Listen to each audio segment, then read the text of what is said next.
Di tahun 2000, John Chardon bertemu dengan seorang wanita bernama Novi Aristananda di Indonesia. Novi lahir pada tahun 1975, di mana dia berusia 32 tahun lebih muda daripada John. Ketika mereka bertemu, John berusia 57 tahun dan Novi berusia 25 tahun. Novi tidak pernah meninggalkan Indonesia meskipun dia selalu bermimpi untuk bisa melihat dunia luar. John sangat menyukai Novi, seorang wanita muda dan cantik. Dia pun mengejarnya dengan penuh semangat. Novi pun melihat John dengan penuh kekaguman. Setelah kurang dari sebulan berpacaran, mereka mendaftarkan pernikahan. Sebelum menikah dengan Novi, John telah menikah 4 kali dan semuanya berakhir dengan perceraian. Meskipun Novi adalah istri kelima, dia tidak keberatan dan bahkan percaya kalau dia telah menemukan cinta sejati. Setelah menikah, Novi pindah bersama John ke Queensland, Australia, di mana mereka memulai hubungan yang sangat manis dan juga bahagia. Kehidupan pernikahan Novi menghasilkan 2 orang anak yang mengubah dunia mereka menjadi keluarga bahagia yang beranggotakan 4 orang. Meskipun menetap di Australia, Novi sering kembali ke Indonesia untuk menghabiskan waktu bersama keluarga dan juga teman-temannya. John adalah sosok suami yang menjadi impian dari semua istri, yaitu seorang suami baik hati yang kaya raya dan dikagumi oleh semua orang. Namun, pada tahun 2009, konflik mulai muncul di antara pasangan ini. John mulai menunjukkan tanda-tanda dari suami yang kasar. Dia memukuli Novi dan bahkan memiliki simpanan dari Filipina. Novi kemudian mengetahui bahwa John juga sering mengunjungi tempat-tempat hiburan malam setiap kali dia bepergian.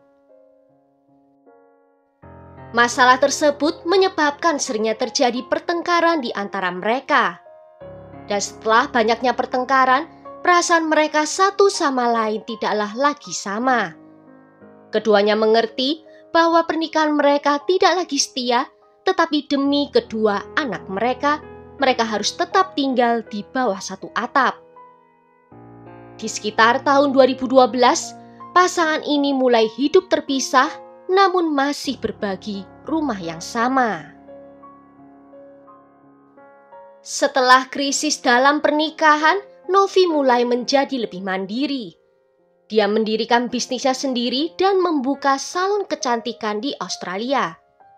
Hal ini memungkinkan dia untuk bisa menghidupi dirinya sendiri. Di bulan Desember tahun 2012, John dan Novi bertengkar hebat. Novi merasa dia tidak dapat lagi menanggung kehidupan seperti ini. Tetapi dia takut John akan membawa kedua anak mereka pergi bersamanya. Novi lalu meminta nasihat dari seorang pengacara. Pengacara tersebut memberitahunya bahwa hukum di Australia sangat melindungi hak anak dan juga perempuan. Dan jika terjadi perceraian, istri berhak atas separuh dari harta kekayaan suaminya. Di bulan Januari 2013, Novi mengunjungi keluarganya di Indonesia. Dan saat itu dia memberitahu ibu dan saudaranya kalau dia merasa takut kepada suaminya dan juga menyebut senjata api milik dari suaminya itu tidak terlihat di lemari. Namun, nasihat dari pengacaranya menguatkan tekad Novi untuk bisa bercerai dan akhirnya dia memutuskan untuk memberitahu John tentang hal ini. Di sore hari di tanggal 6 Februari 2013, John menerima surat dari pengacara Novi. Di surat itu menyatakan bahwa Novi menginginkan setengah dari aset John yang berjumlah sekitar 3,5 juta dolar Australia, termasuk saham perusahaannya, investasi pertambangan dan juga dana pensiun. Di malam harinya, Novi masih pergi makan malam dengan temannya yang bernama Frederica. Dia lalu memberitahu temannya kalau dia akan segera menyelesaikan proses perceraian. Mereka berdua kemudian berjanji akan bertemu lagi keesokan harinya untuk minum kopi bersama. Namun keesokan paginya Novi tidak pernah muncul dan juga teleponnya tidak dapat dihubungi. Hal ini membuat Frederica sangat khawatir sehingga dia memutuskan untuk pergi ke rumah Novi untuk memeriksanya.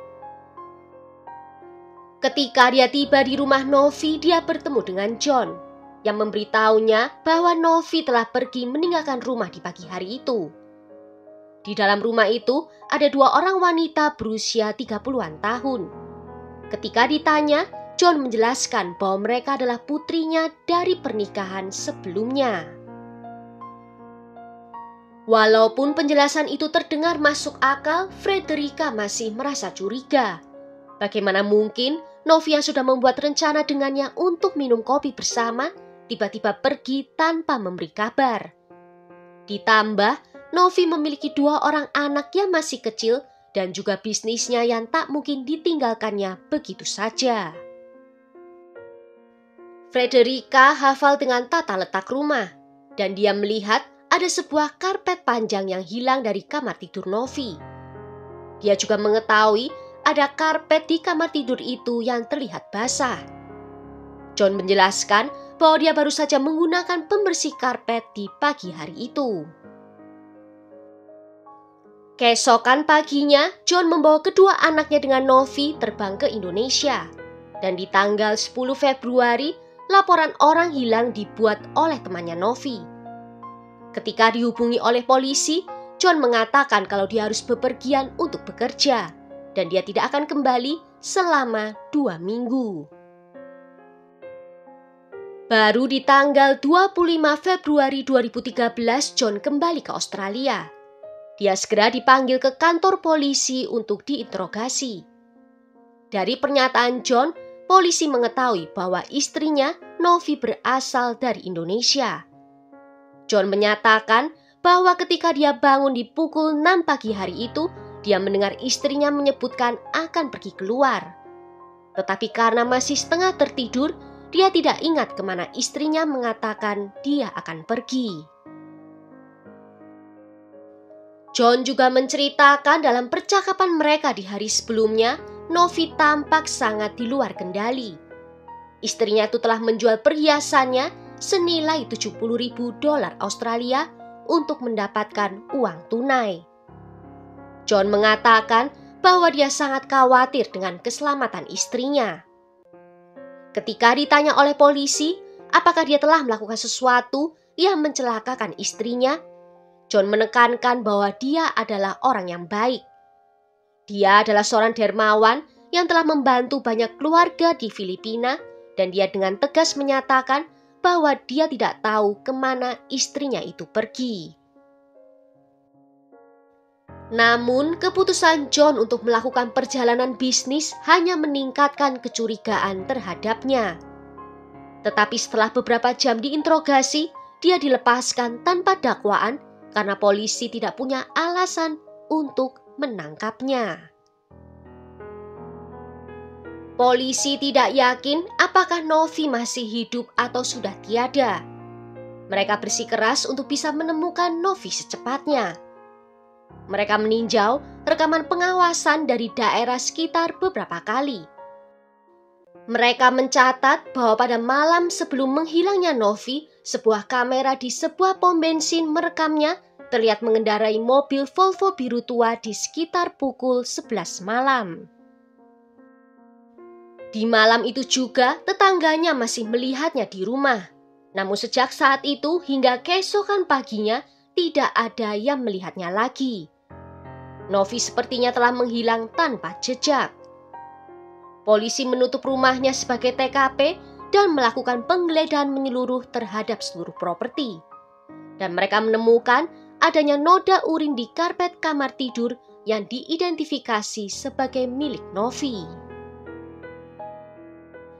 Namun selain itu tidak ada petunjuk berguna lainnya. Tidak ada darah, tidak ada tanda-tanda kejahatan. Semua yang ada di rumah itu terlihat sangat bersih. Di tanggal 11 Februari, penyelidik menemukan mobil Novi ditinggalkan begitu saja di pinggir jalan. Namun kamera pengawas di area itu tidak menangkap pergerakan dari Novi. Akun media sosialnya tidak diperbarui dan juga tidak ada transaksi di kartu banknya. Seorang tetangga memberikan informasi pada polisi. Dia mengungkapkan bahwa 2 tahun sebelum insiden ini, Novi melakukan perjalanan ke Amerika. Tetapi sebelum berangkat, dia memberitahu tetangganya bahwa jika dia tidak kembali dari perjalanan itu, kemungkinan karena suaminya telah membunuhnya atau menyewa seseorang untuk melakukannya.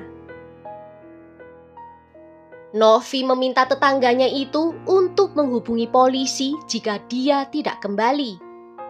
Namun setelah kembali dari perjalanan dari Amerika itu, Novi tidak pernah menyebutkan hal yang serupa.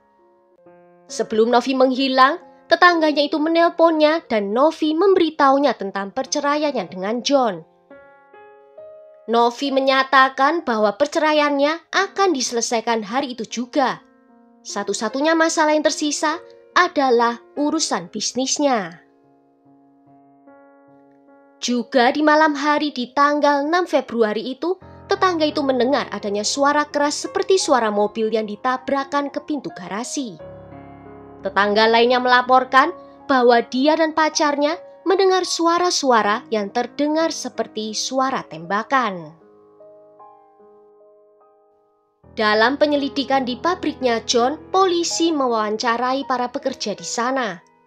Salah satu pekerja menyebutkan bahwa beberapa bulan sebelum hilangnya Novi, dia menemukan sebuah kotak di pabrik yang diberi nama John. Karena penasaran, dia membukanya dan menemukan adanya pistol dan beberapa peluru di dalamnya. Juga ada pekerja lain yang melihat John berkendara ke pabrik pada malam kejadian. Namun dia di sana hanya sebentar saja sebelum akhirnya pergi lagi. Hal ini menimbulkan pertanyaan bagi polisi, mengapa John pergi ke pabrik di malam hari itu.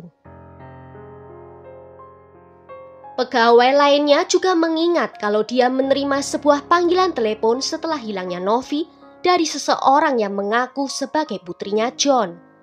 Memintanya untuk mengambil sebuah kotak dari rumah dan mengirimkannya ke salah satu putri John yang lain.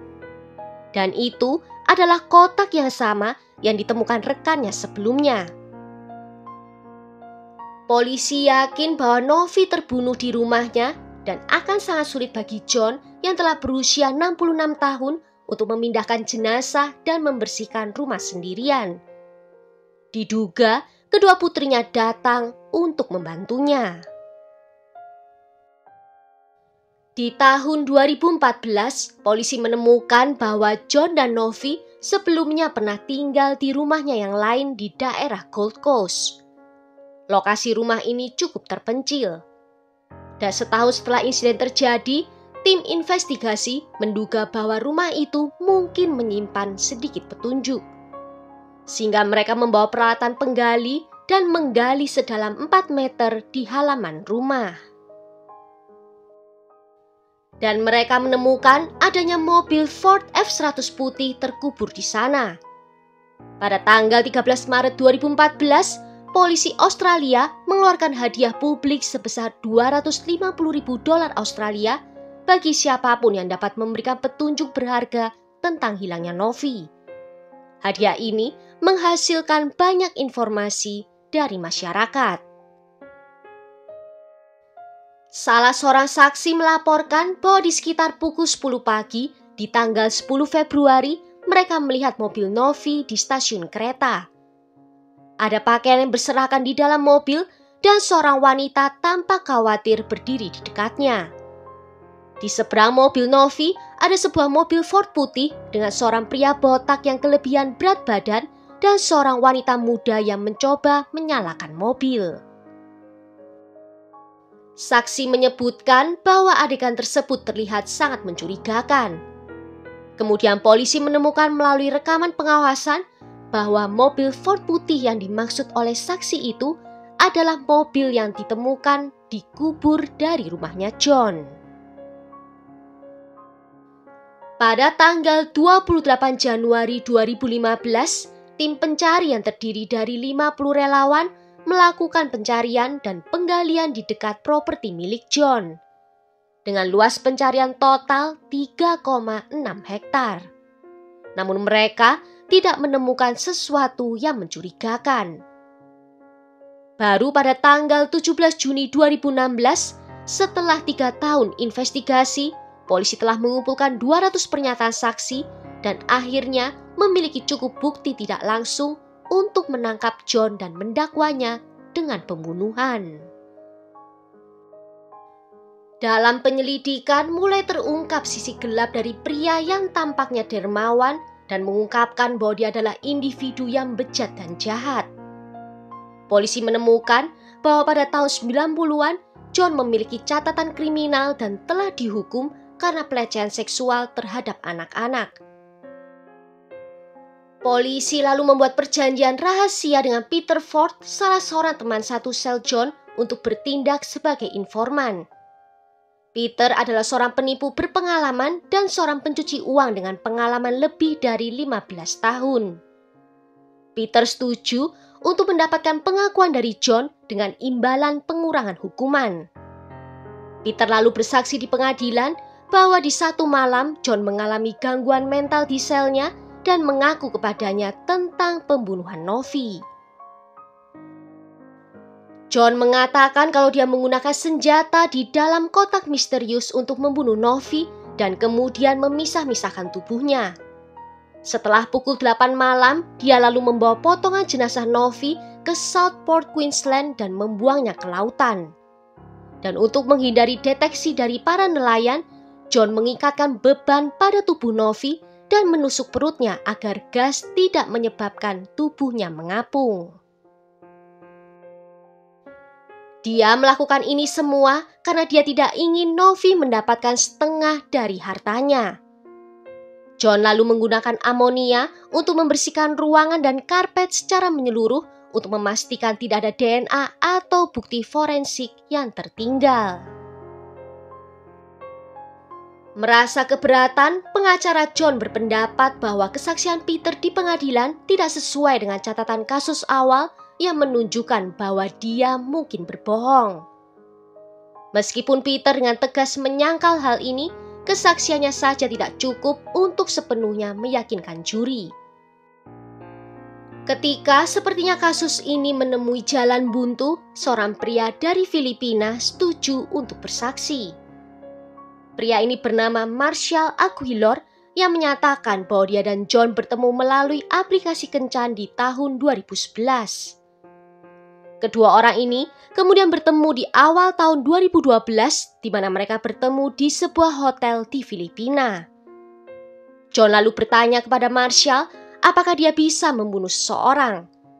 Marshall sedikit terkejut mendengar pernyataan itu. Dia lalu menanyakan kembali siapa yang ingin dia bunuh. John menjawab kalau dia ingin membunuh istrinya dan menambahkan bahwa jika Marshall tidak bisa melakukannya, dia tinggal mencari orang lain yang bisa melakukannya. John menawarkan akan membayar $10.000 Amerika padanya. Di bulan April 2012, John mentransfer $2.500 ke Marshall. Pada titik ini, John yakin bahwa Marshall bekerja untuknya dan telah menemukan seorang pembunuh bayaran. Tetapi kenyataannya, Marshall hanya menggunakannya untuk memeras uang darinya. Setelah mengetahui upaya pemerasan Marshall, John masih mentransfer tambahan uang $1.000 di bulan Juli 2012. Lalu kemudian dia mengirimkan email yang menyatakan bahwa karena alasan pribadi, dia tidak bisa lagi mengirimkan uang ke luar negeri. Dan setelah itu, transaksi mereka berhenti. Menghadapi kesaksian Marshall di pengadilan, John membela dirinya dengan mengklaim kalau dia hanya meminta Marshall mencarikan seseorang karena dia membutuhkan pengawal. Dia berargumen bahwa dia sering mengunjungi tempat-tempat seperti Mindanao yang memiliki banyak geng dan dia tidak berani pergi tanpa perlindungan. Diketahui juga, John sering mensponsori keluarga tak mampu di Filipina, termasuk mendanai beberapa orang mahasiswa untuk bisa berkuliah. Namun John menuntut agar para mahasiswa tersebut memenuhi hasrat seksualnya sebagai bentuk imbalan. John mengatakan kepada hakim bahwa yang dia lakukan bukanlah hal yang buruk, tetapi hanya saja caranya unik. Frederica, teman Novi, juga ikut bersaksi. Mengatakan saat dia datang ke rumah Novi untuk mencarinya, John menanyakan satu hal yang aneh. Dia menanyakan apakah suaminya bisa memuaskan dirinya secara seksual. Dan setelahnya, dia memamerkan performa seksualnya. John juga mengatakan kalau Frederica bisa membawa pulang tas tangan milik dari Novi. Pada akhirnya, setelah mendengarkan kesaksian lebih dari 70 orang saksi, juri menyimpulkan bahwa sebelum dia menghilang, Novi telah diancam oleh suaminya dan kemungkinan mengalami pelecehan emosional dan psikologis dalam pernikahan. Jaksa penuntut berargumentasi bahwa pada malam hilangnya Novi terjadi tindakan fatal di kamar tidurnya. Namun karena kurangnya bukti langsung atas pembunuhan, pada tanggal 9 September 2019, Mahkamah Agung Queensland hanya dapat memvonis John atas pembunuhan tidak berencana dan menjatuhkan hukuman 15 tahun penjara dengan pembebasan bersyaratnya di tahun 2031. Namun, ironisnya John hanya sempat menjalani hukuman selama 1 tahun. Dia meninggal dunia di usianya yang ke-73 tahun di dalam sel karena penyakit jantung. Yang menyedihkan, jenazah Novi sampai saat ini tidak pernah ditemukan. Dalam wawancara khusus dengan stasiun TV Australia, keluarga Novi menyatakan sangat marah karena pengadilan di Brisbane tidak menyatakan John membunuh istrinya dengan sengaja. Padahal, dia sudah bersaksi di pengadilan bahwa John pernah hampir membunuh Novi beberapa tahun yang silam. Semoga keluarga yang ditinggalkan diberikan ketabahan. Well, sampai di sini dulu cerita kali ini. Bagaimana menurut kalian tentang kasus ini? Tulis ya pendapat kalian di kolom komentar. Jika ada yang mau request kasus, juga bisa tulis di kolom komentar. Akhir kata terima kasih kalau sudah nonton video ini sampai akhir. Sampai jumpa di video berikutnya. Ciao!